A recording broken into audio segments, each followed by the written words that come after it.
Amin. Silakan duduk semuanya. Puji Tuhan. Ya, salam selamat pagi. Semuanya bersuka cita pagi hari ini. Boleh toleh kanan kirinya lebih dahulu kasih salam, kasih ucapan berkat, engkau diberkati Tuhan, engkau luar biasa. Tuhan mengasihimu, amin Bapak Ibu, ya engkau spesial di hati Tuhan, engkau istimewa, engkau berharga, engkau mulia bagi Tuhan, amin.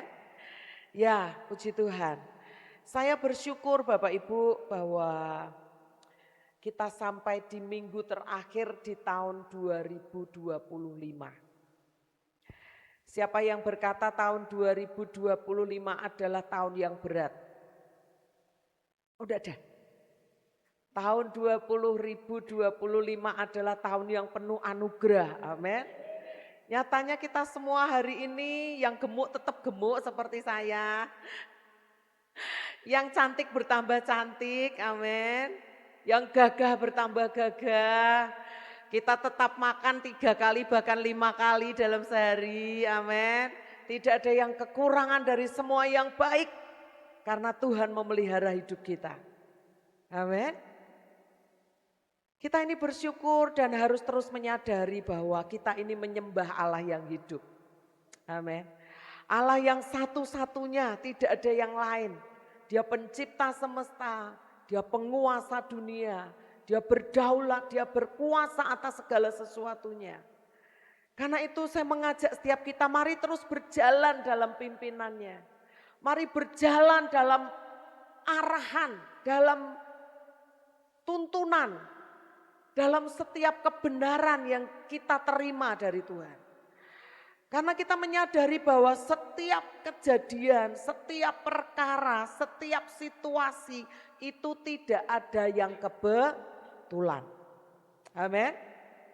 Bahkan yang terburuk sekalipun, yang di luar ekspektasi kita, yang tidak kita harapkan sekalipun. Di tangan Tuhan yang ajaib, itu justru bisa membawa kemuliaan bagi nama Tuhan. Dibalikkan keadaannya menjadi sesuatu yang luar biasa, bahkan melampaui apa yang bisa kita harapkan dan doakan. Amin Bapak Ibu. Karena itu mari terus percaya bahwa Tuhan ada di semua situasi kita. Mari bersama katakan saya, Tuhan ada di semua situasiku. Tuhan ada di hari ini bersamaku. Amin. Dia luar biasa Bapak Ibu. Kita mau percaya bahwa apapun yang difirmankannya itu pasti terjadi. Tidak ada satu perkataan dari firman Tuhan, bahkan Alkitab mencatat setiap titik pun Tuhan genapi dalam hidup kita. Kalau keadaannya belum sesuai dengan yang difirmankan, bukan firmannya yang harus berubah, tapi kitanya yang berubah. Amin. Pikiran kita, prinsip hidup kita, kebenaran perasaan kita, perkataan kita yang harus berubah. Disesuaikan dengan firman, disesuaikan dengan janji Tuhan, disesuaikan dengan perkataan Tuhan. Maka yang terjadi adalah apa yang seperti yang dijanjikan Tuhan. Nah, Tuhan selalu punya cara Bapak Ibu untuk menggenapi setiap rencananya dalam hidup kita. Baik kalau kita ini bisa percaya bahwa Dia itu menggerakkan segala sesuatu, Dia mengerjakan segala sesuatu, mengarahkan segala sesuatu. Bahkan kalau saya menambahkan menghalalkan segala cara yang menurut Dia baik. Untuk apa? Untuk menggenapkan rencananya dalam hidup kita. Apapun bisa diaturnya, apapun bisa digunakannya, apapun bisa dimanfaatkan oleh Tuhan untuk menggenapi rencana Tuhan dalam hidup kita. Amin. Baik itu orang, baik itu keadaan, baik itu situasi, kondisi, baik itu barang gitu ya. Semuanya itu bisa dipakai Tuhan untuk menggenapi rencana Tuhan dalam hidup saya, dalam hidup Bapak Ibu dan kita semua. Karena itu mari kita percaya bahwa tidak ada satupun rencana Tuhan yang gagal. Kalau sampai rencana Tuhan itu gagal, tentunya bukan Tuhan yang salah. Tapi kita yang harus mengoreksi diri kita. Apakah kita ini cukup mengenali Tuhan? Apakah kita ini cukup mengenali musuh-musuh kita? Apakah kita ini sudah tepat sesuai dengan perkataan dan firman Tuhan? Ataukah kita ini masih perlu banyak yang dibenahi dalam hidup kita? Nah, terus menyambung dari firman yang beberapa minggu yang lalu Bapak Ibu. Bahwa setiap firman, pesan Tuhan itu selalu terhubung satu dengan yang lain. Ketika Tuhan mau menggenapi janjinya, maka dia punya pesan yang itu akan menjadi berantai. Kalau kita memperhatikan hamba Tuhan yang menyampaikan boleh berbeda. Tidak ada janjian satu dengan yang lain. Tapi firman yang disampaikan itu akan meneguhkan satu dengan yang lain dari minggu ke minggu akan terkonfirmasi. Betul Bapak Ibu? Akan terhubung, nyambung pesannya. Seperti mata rantai yang ketika disatukan maka itu akan membawa kita menerima penggenapan dari setiap janji Tuhan. Karena itu jangan miss. Mari kita percaya bahwa ujung dari semua rencana Tuhan, ujung dari semua firman yang disampaikan, ujung dari semua kebenaran yang disampaikan Tuhan, itu akan membawa kita menikmati janji-janji Tuhan. Amin. Nah, yuk kita review sebentar.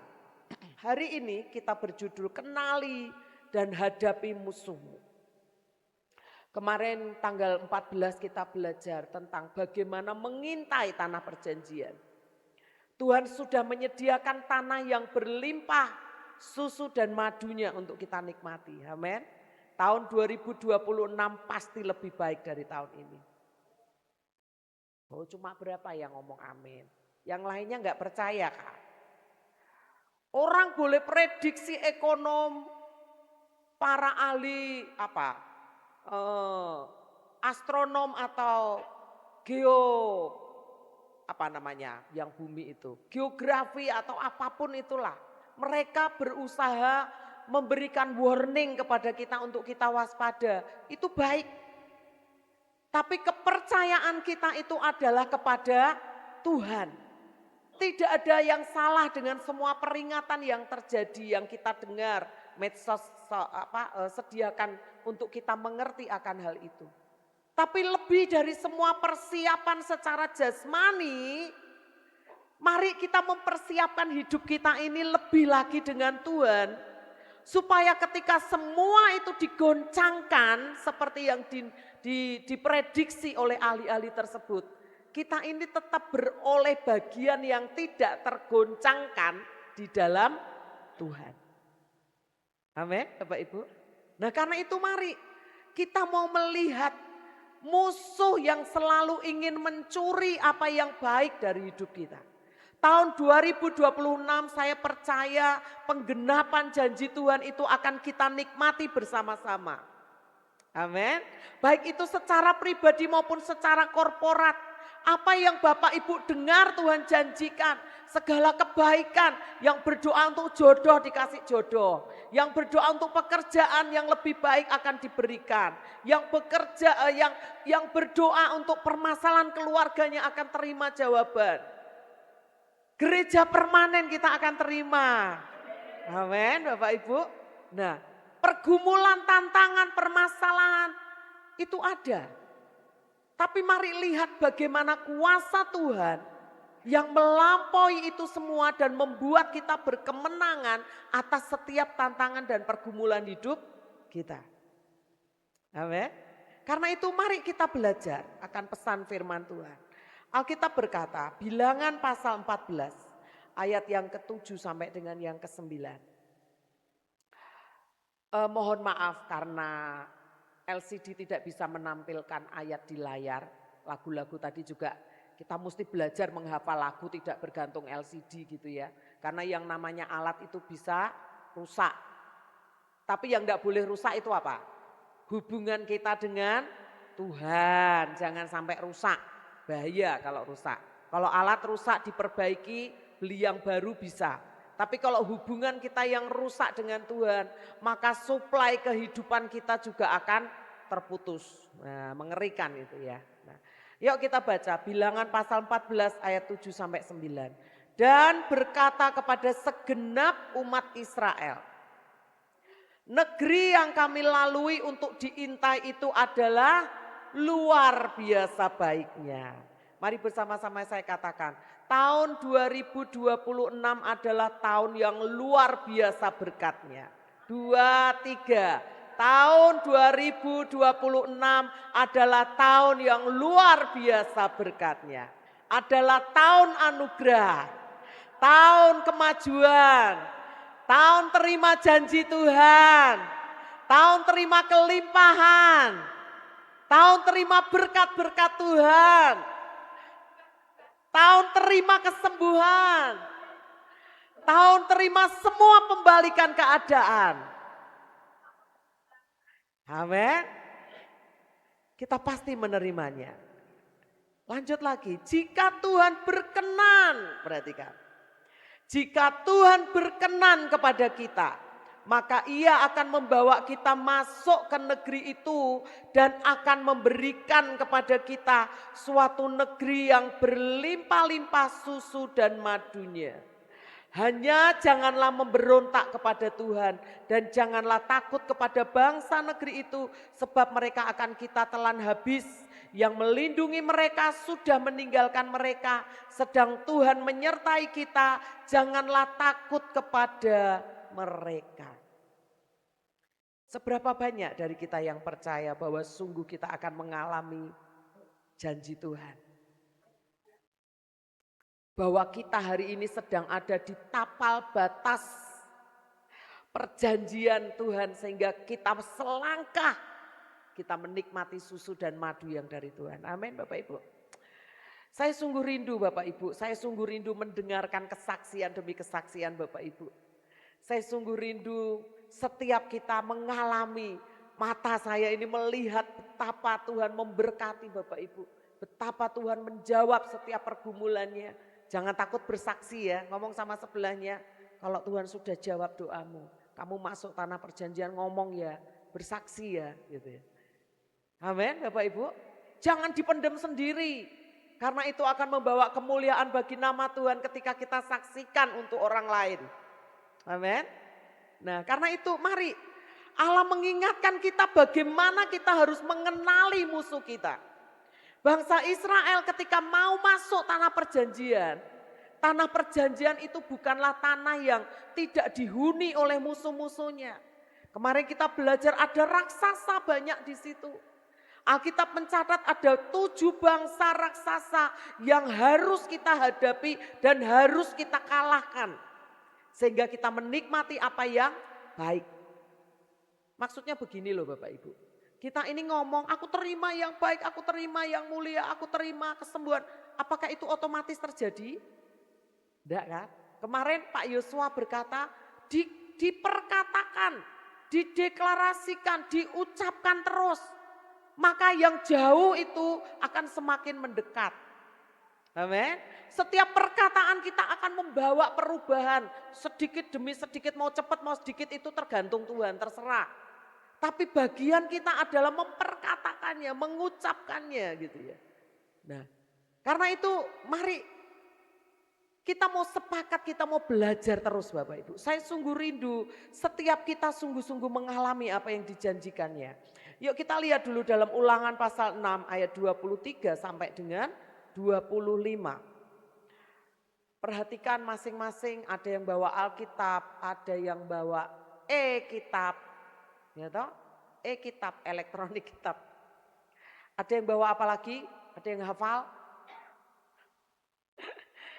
Tetapi kita dibawanya keluar dari sana, perhatikan, supaya kita dapat dibawanya masuk untuk memberikan kepada kita negeri yang telah dijanjikannya dengan sumpah kepada nenek moyang kita. Tuhan Allah kita memerintahkan kepada kita untuk melakukan segala ketetapan itu dan untuk takut akan Tuhan Allah kita supaya senantiasa baik keadaan kita dan supaya Ia membiarkan kita hidup seperti sekarang ini. Dan kita akan menjadi benar apabila kita melakukan segenap perintah itu dengan setia di hadapan Tuhan Allah kita seperti yang diperintahkannya kepada kita. Saya mengajak kita fokus pada kata dibawanya keluar dan dibawanya masuk. Perhatikan Alkitab masing-masing. Ada kata tadi dari ayat yang kita baca, dibawanya keluar dan dibawanya masuk. Nya besar atau kecil Bapak Ibu? Itu siapa? Tuhan. Bukan usaha kita, bukan kekuatan kita, bukan kesanggupan dan bukan apa yang kita bisa. Yang membuat kita bisa menikmati janji Tuhan, itu adalah apa? Kuasa Tuhan. Yang dominan siapa? Tuhan. Bukan berarti kita pasif ya. Tapi mari kita mengakui bahwa Dia yang berdaulat. Lebih dari semua yang terbaik yang bisa kita lakukan, ada Tuhan di atasnya. Amin. Hati kita tetap terarah kepada Dia. Hati kita tetap mengharapkan kuasa Tuhan yang bekerja. Bagian kita lakukan, tetap lakukan bagian kita. Jangan males, jangan banyak beralasan, jangan banyak berargumen. Tapi lakukan saja apa yang Tuhan mau untuk kita lakukan. Maka kita akan melihat bagaimana kuasa Tuhan yang dominan itu membawa kita keluar dari situasi sulit dan membawa kita masuk pada janji-janji Tuhan. Amin. Lagi juga di situ tadi kita melihat ada penekanan yang penting untuk kita perhatikan dan selalu kita pegang kuat. Di situ dikatakan karena musuh kita, artinya apa? Dalam menghadapinya kita ini juga percaya bahwa bukan kita yang menghalau, bukan kita yang berperang. Kita cukup mengenali musuh kita itu apa. Tapi kita percaya bahwa ketika kita menghadapinya, ada kuasa Tuhan yang bersama dengan kita, ada Tuhan yang berperang dengan kita. Sehingga cara kita berperang itu tidak dengan cara kita. Cara kita menghadapi musuh kita itu bukan dengan cara kita, tapi dengan caranya Tuhan. Amin.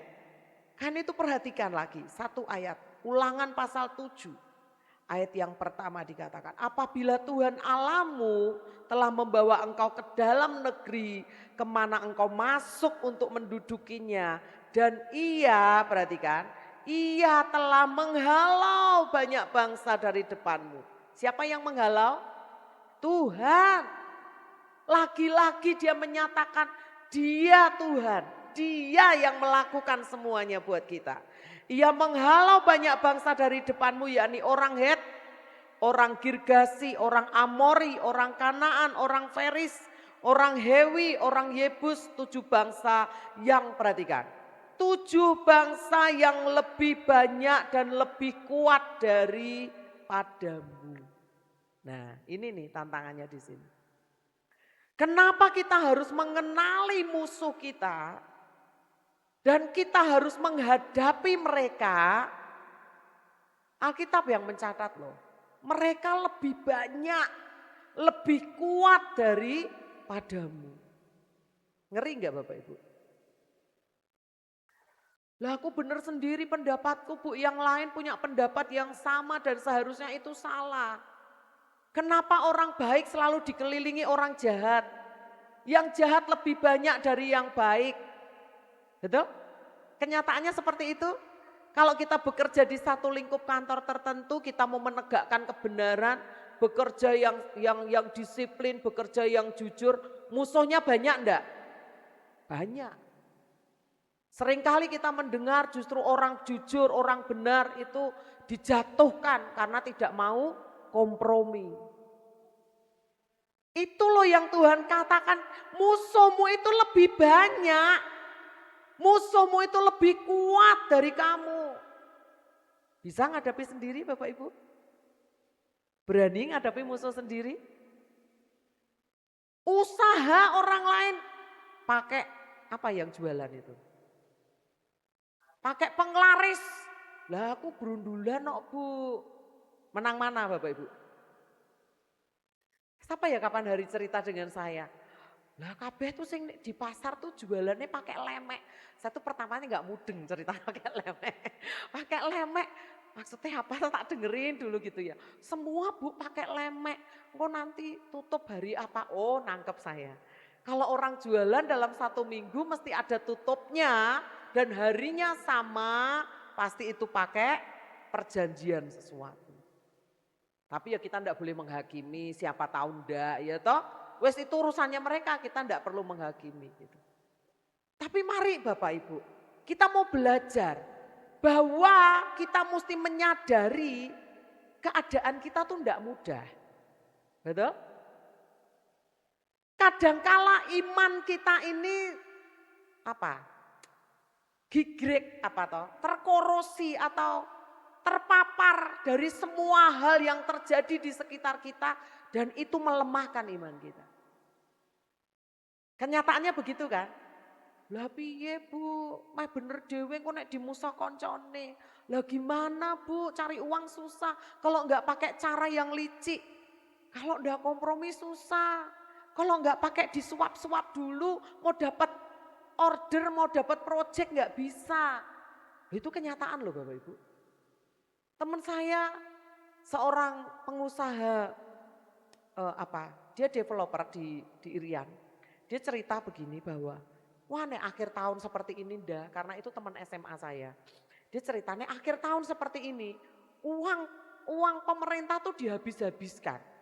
Dia baru habis disuruh bangun rumah sakit di daerah Papua sana, masih di tengah hutan. Tapi lantainya saja granit, grade A katanya begitu. Airnya saja pasang peralon itu semua peralon semua grade A. Lah nek wis jarak dari rumah penduduk itu bisa puluhan kilo.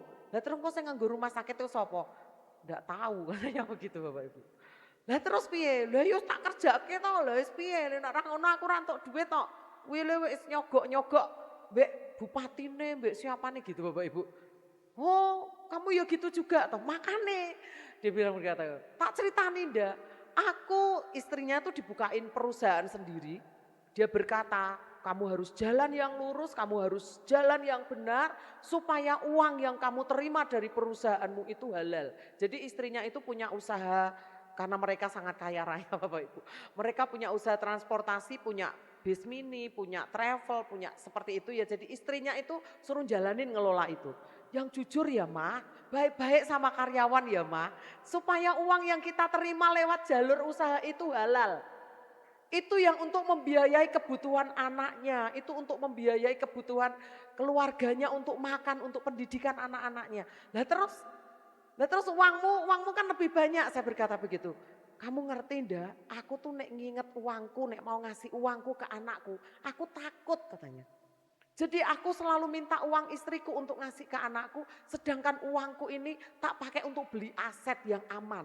Kalaupun Tuhan marah, kalaupun ada bencana yang ndak selamat asetku ndak apa-apa. Yang penting anak istriku tetap selamat.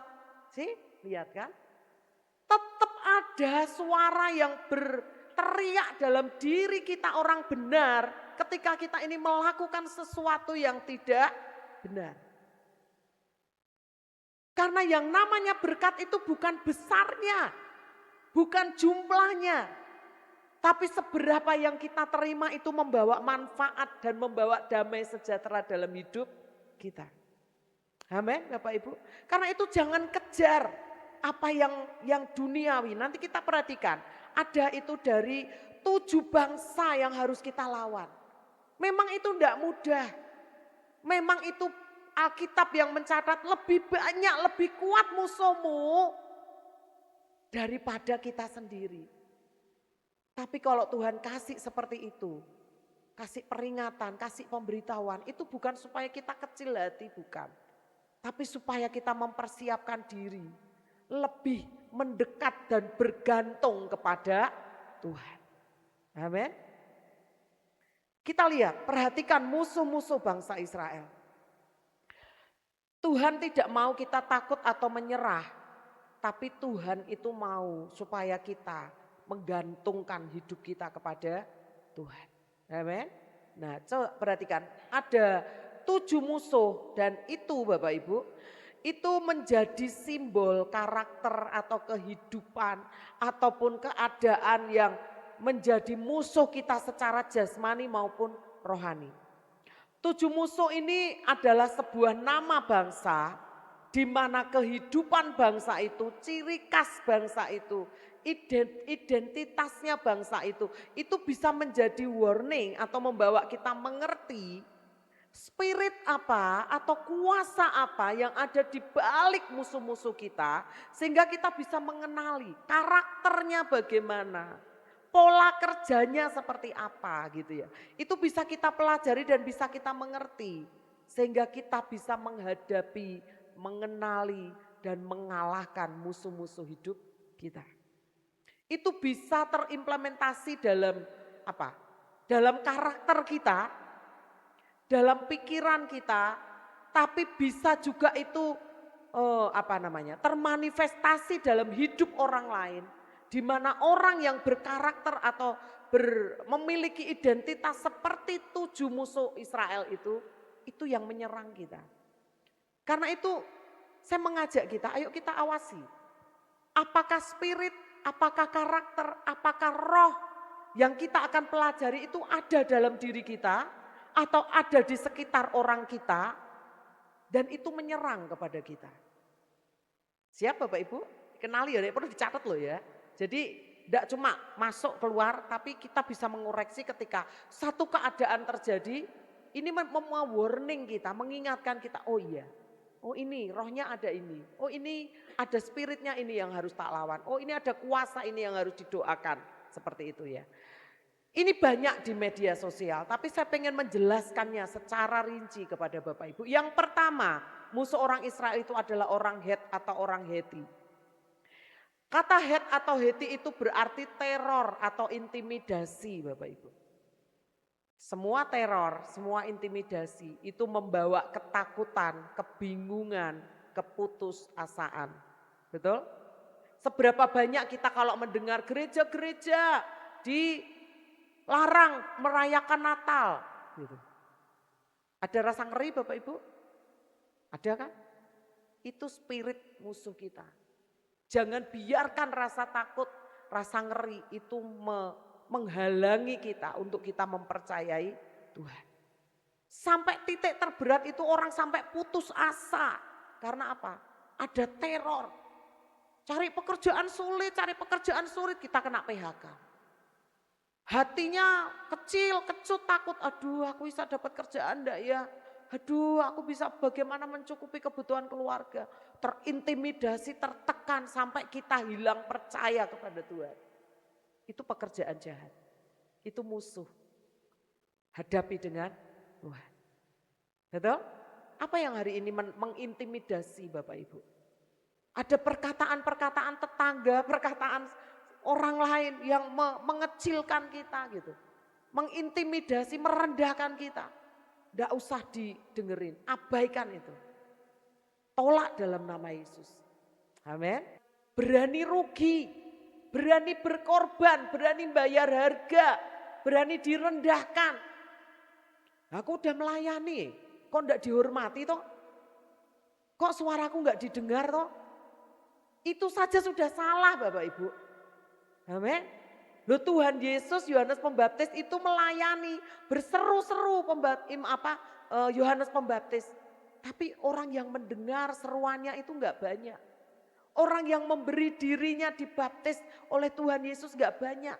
Sampai Tuhan Yesus dikatakan oleh muridnya, Yohanes tuh baptis lebih banyak loh Tuhan daripada Tuhan Yesus. Apakah Tuhan Yesus sakit hati? Apakah dia berkata loh, Kan aku Tuhannya. Kok dia yang baptis lebih banyak? Enggak kan Bapak Ibu? Enggak ada ceritanya seperti itu. Karena apa? Murni. Tidak ada hitung-hitungan. Tidak ada roh dagang. Tidak ada yang takut rugi. Saya mau katakan, yang namanya pelayanan itu banyak ruginya kalau dihitung secara finansial. Harus banyak korbannya, Bapak Ibu. Gitu ya. Saya enggak tahu kalau gereja-gereja yang besar, karena gereja kita belum besar. Kalau gereja besar mungkin pendetanya yang dijamin hidupnya, kesehatannya. Saya tuh pernah ditanyai begini, Bu, di tempat gereja ibu itu kalau pendetanya sakit dibiayain enggak? Saya berdoa saya enggak usah sakit, jadi enggak usah dibiayain jemaat. Lah mereka itu ternyata dalam suatu sinode itu pendetanya itu sakit dan menghabiskan uang kas jemaat. Sehingga jemaatnya itu pada protes Bapak Ibu. Lah saya bertanya, emangnya pendetamu sakitnya apa? Sakitnya serius Bapak Ibu, ternyata kanker. Lah saya berkata begini, lah jemaat yo kebangetan. Lah mbok ndak usah pakai uang kas, pakai uang pribadi jemaat atau nek pengen mengasihi pendetane. Loh bener ndak Bapak Ibu? Uang yang kita persembahkan itu kan uangnya Tuhan. Betul ya? Lah kenapa kok kita untuk menolong pendeta, memberkati pendeta kok harus ribut, mempeributkan uang persembahan, kan begitu ya? Saya tuh sampai ya ampun Tuhan, loh berarti tempat gereja ibu, tempat gereja saya itu saya nggak pernah sakit dalam nama Yesus, sakit saya itu cuma masuk angin, jadi manggil tukang pijet, saya berkata begitu. Oh gitu ya Bu, iya, puji Tuhan saya berkata begitu. Wes sehat terus ya Bu, sehat terus ya Bu, ya akhirnya dia mendoakan saya sehat. Bapak Ibu betapa mengerikan. Ini kalau mau hitung-hitungan untung rugi, saya mau sampaikan ini kepada yang ikut mobil jemputan. Kalau masih enggak sungguh-sungguh ikut jemputan, rugi ngurusi Bapak Ibu. Loh tapi saya enggak takut rugi. Lah kemarin bendahara harus keluarkan biaya untuk mobil jemputan karena hatinya Pak Jedi dan hatinya Pak David. Ibadah sore kasihan kalau nggak ada yang jemput. Pak Jeditnya pergi di Banyuwangi nengok orang tua, Pak Andi yang dibawa. Karena Pak Andi tidak terbiasa pakai mobil jemputan. Tidak salah Pak Andi juga, tapi itu seizin Tuhan. Supaya apa? Bapak Ibu mengerti bahwa pelayanan itu harus ada korban. Ya wis nek ngono rasa dijemput Bu, naik angkot aja Rp4.000 cukup. Hati yang ingin melayani itu selalu ada korban Bapak Ibu.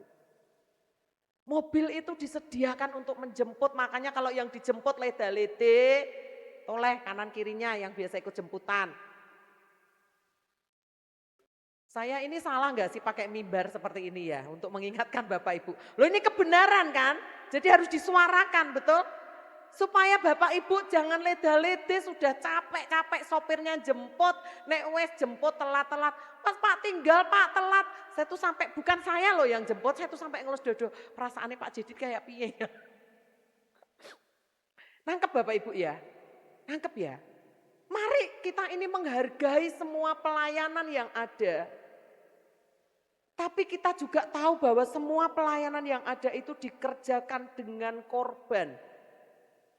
Tidak dengan harga yang murah, tapi dengan korban yang mahal. Sehingga apa? Sehingga pelayanan itu bisa berjalan, bisa dinikmati, dan bisa menjadi berkat. Amin. Lanjut, orang Kanaan itu orang yang apa? Tidak pernah puas. Maunya lebih serakah gitu ya. Tidak pernah ada kata cukup, nah hati-hati. Kalau hari ini Tuhan berkati kita dalam keterbatasan, bersyukurlah kita masih lebih baik dari orang lain. Amin.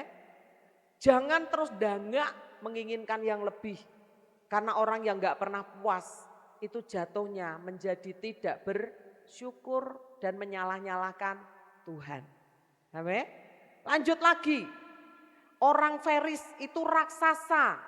Sifatnya menekan, mendatangkan masalah yang besar sehingga membuat kita jatuh. Orang Feris itu juga suka berbuat semaunya sendiri. tidak mau tunduk pada otoritas atau aturan yang berlaku. Orang Faris itu suka tinggal di tempat yang tidak bertembok, tidak terlindungi, tidak berbenteng. Karena apa? Mereka suka hidup yang bebas tanpa batasan apapun. Saya mau katakan, peraturan itu baik buat mendisiplin kita. Untuk mengontrol kita supaya kita ini tahu ada otoritas di atas kita. Ada pimpinan, ada peraturan, ada ketetapan yang seneng gak seneng, yang suka gak suka, yang kadang gak cocok dengan kita. Tapi itu tetap harus kita ikuti. Amin, Bapak Ibu. Kita mesti belajar ini loh, saya ini belajar menundukkan diri untuk suami saya itu juga gak mudah loh Bapak Ibu. Karena saya ini anak nomor 2, anak nomor 3 sebenarnya, adik saya banyak, saya kulino ngatur. Saya tuh suka terbiasa juga sampai sekarang hari ini saya jujur ngakuin. Kadang terbawa masih suka ngatur suami. Dan ngatur anak wajib ya, kalau ngatur suami itu kan saya salah. Saya bisanya mengingatkan suami, betul ya Bapak Ibu. Tapi kalau saya ingatkan, kalau suami tidak nurut, lah kok saya marah. Kan jatuhnya saya ngatur, yang dosa siapa? Saya apa suami? Saya kan. Ini loh, ayo. Kadang yang diatur suami kita untuk kita itu enggak mudah. Enggak enak, betul? Tapi mari kita belajar bahwa ini satu spirit yang seakan-akan setan tuh perhatikan. Kalau dia enggak menghalangi, dia itu mendorong. Tujuannya supaya apa? Sama, supaya tidak sampai pada tujuan, supaya kita jatuh. Betul? Hati-hati. Kalau kita merasa mampu, merasa bisa, setan dorong sedemikian rupa. Kecepatan, tidak tepat waktunya, itu juga bisa kejerungup. Betul? Kejerungup tuh sama dengan jatuh loh Bapak Ibu. Bisa bubak, bisa luka semuanya juga, betul ya? Karena itu mari hati-hati, waspada dengan spirit ini. Yang keenam orang hewi. Dia selalu mengejar hidup yang baik, yang nyaman, yang enak, yang mapan. Siapa yang tidak mau hidup yang seperti itu? Lah terus apa yang dikejar Bu? Kok tidak boleh mengejar yang baik, nggak boleh ngejar yang nyaman? Bukannya nggak baik Bapak Ibu. Nggak boleh. Boleh. Kita nyaman, kita baik, kita enak, kita mapan. Boleh. Tapi ada syaratnya. Tidak boleh mengabaikan orang lain. Orang hewi itu dia mencari untung, mengejar yang baik, tapi dia mengabaikan orang lain. Yang lain rugi enggak apa-apa, yang lain jatuh enggak apa-apa, yang penting aku sendiri. Nah itu orang hewi. Enggak peduli perkataan nasihat orang lain, cueknya minta ampun, apatis, skeptis. Yang penting pendapatku yang benar, yang penting aku nyamannya begini ya sudah aku begini. Hati-hati Bapak Ibu. Karena kita dipanggil itu tidak selalu untuk nyaman. Kita dipanggil tidak selalu untuk enak, untuk mapan. Tapi ada kalanya Yesus berkata, aku datang tapi tidak mempunyai tempat untuk meletakkan kepalanya. Untuk apa? Untuk melayani. Saya berdoa setiap kita, baik pelayan, pengurus dan semua jemaat, kita diberi hati oleh Tuhan. Hati yang mau melayani. Yang terkadang mungkin tidak buat kita nyaman. Yang terkadang membuat kita tidak enak. Tapi lakukan tugas pelayanan itu dengan baik di hadapan Tuhan. Dan yang terakhir orang Yebus. Ini suka mengeksploitasi orang lain. Memanfaatkan orang lain. Mencemari orang lain. Menjelekkan orang lain. Tidak bermoral dan tidak kudus. Saya berdoa kita semua bisa mengecek, recek hidup kita. Dan adakah dari 7 spirit yang kita pelajari hari ini dalam hidup kita. Kita kenali, jangan-jangan kita sudah ketransfer roh itu. Kita sudah memiliki karakter itu. Sehingga membuat kita tidak menjadi berkat bagi orang lain. Sehingga itu menjadi penghalang untuk kita menikmati janji Tuhan. Ataukah kita sedang bertemu orang-orang yang memiliki karakter yang seperti itu, yang menjadi musuh tanda kutip, yang menjadi orang-orang yang sulit yang harus kita hadapi. Bisa suami, bisa istri, bisa orang tua, bisa saudara seiman, bisa tetangga, bisa siapapun juga. Mari tanya kepada Tuhan, apa yang harus kita lakukan? Alkitab mengajari kita, perhatikan, ketika kita harus menghadapi musuh-musuh kita. Ulangan 31 ayat 7. Lalu Musa memanggil Yosua dan berkata kepadanya di depan seluruh orang Israel, kuatkan dan teguhkan hatimu sebab engkau akan masuk bersama-sama dengan bangsa ini ke negeri yang dijanjikan Tuhan dengan sumpah kepada nenek moyang mereka untuk memberikannya kepada mereka, dan engkau akan memimpin mereka sampai mereka memilikinya. Perhatikan kata Tuhan yang bersumpah memberikannya. Semua yang baik sudah Tuhan janjikan, sudah Tuhan siapkan. Bahkan Tuhan bersumpah untuk memberikannya kepada kita. Lanjut ayat yang ke-8. Sebab Tuhan Dia sendiri yang akan berjalan di depanmu. Dia sendiri akan menyertai engkau. Dia tidak akan membiarkan engkau dan tidak akan meninggalkan engkau. Janganlah takut dan janganlah patah hati. Ada berapa kata dia Bapak Ibu? 1, 2, 3. Diulangi. Supaya kita ini yakin. Dia sendiri, dia tidak akan. Loh, kalau masih ragu, kebangetan enggak kita ini? Kebangetan ya Bapak Ibu. Karena itu mari dengan siap, dengan kuat, jangan takut, jangan ragu. Berdiri, kenali, cermati musuh-musuh dalam hidup kita.